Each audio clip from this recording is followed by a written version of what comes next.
Cheaper is better. Save money, live better. Walmart slogan. Traditional family shop price, happily oblivious to foreign labor standards or environmental controls. Sending your jobs overseas helps your neighbors enhance their lifestyles via savings on cheaper goods. Offshoring also applies to your darling children's food, but not to worry about where it comes from. You can look the other way when they import those low-cost generic drugs. They're probably safe. Otherwise, disgusting offal can be extruded into profitable but less expensive snacks, like say McNuggets.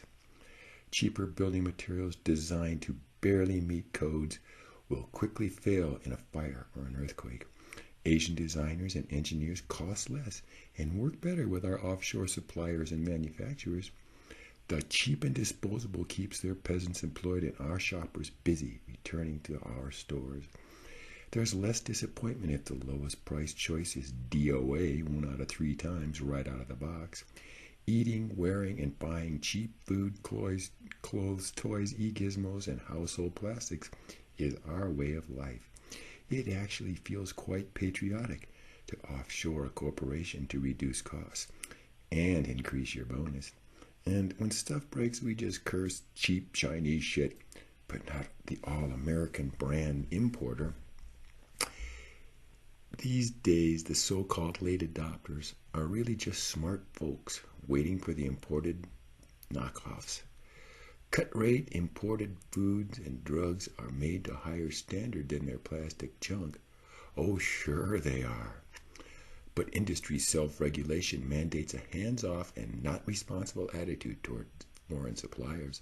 That's why the cheaper at any cost philosophy has been so very profitable for clever multinationals.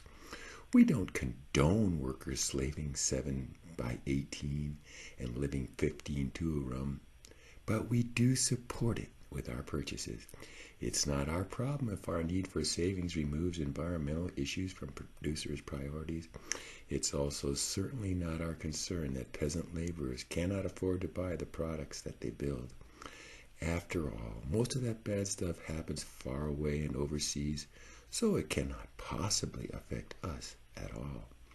So it's okay if strip mining the ocean is the most efficient way to our cheaper all-you-can-eat seafood nights out, and burning coal to power our air conditioners wins if it costs patriotic consumers the very least.